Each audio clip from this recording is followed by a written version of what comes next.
Hey everybody, this is Dustin and Dave, your RV specialist.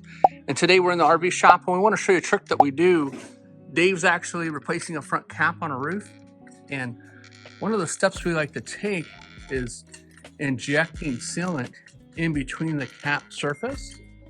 And so he's putting a small bead of sealant underneath the front cap so that it can have a second layer of protection. He's going to do the sides here as well. This will help ensure that if any water gets back behind that area that it doesn't leak.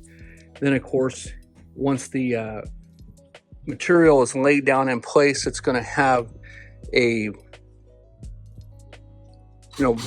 putty tape underneath of it with the molding and then sealant over top. So basically gives it like 3 layers of protection. So again, this is just another step that we like to do. We like to take the sealant and inject it in between the corners, so that besides having a putty tape, or some people will use the actual cap seam tape, that this is going to help prevent any water from getting inside. He'll come back down and knock this down here in a minute, but basically like saying, he's filling the void in the wall so that there hopefully cannot allow any water to get through the inside.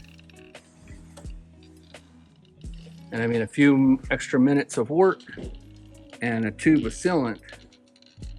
So as you can see, he's filling these gaps. He's got to go back and do some screw work and add moldings and putty tapes and so on, but we're using the dicor non-sag to fill that gap with. And so once that gets, troweled into there, it's basically preventing water from getting back into there. Again, you still got to knock it down, but that's just to give you an example of little extra steps that we take when we do front caps.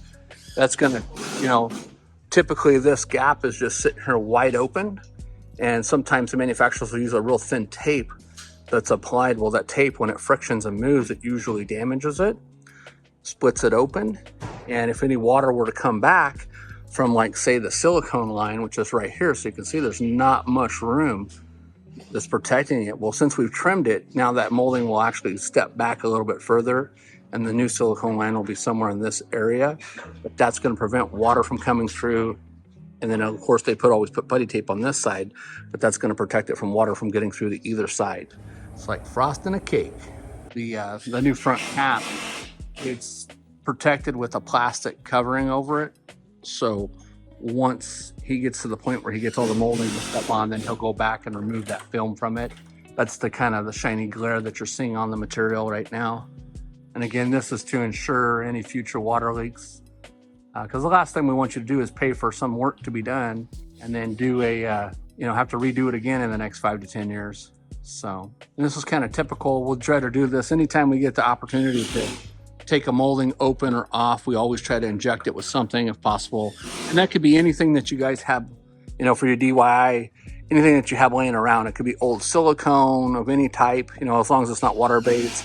It could be lap sealant, it could be non-sag, it could be butyl sealant. Any of those type of products will work in these areas. It's just something to fill in that void. Thanks so much for watching, and stay tuned for more tips and tricks. We will list all the products in the description box below. Thanks again.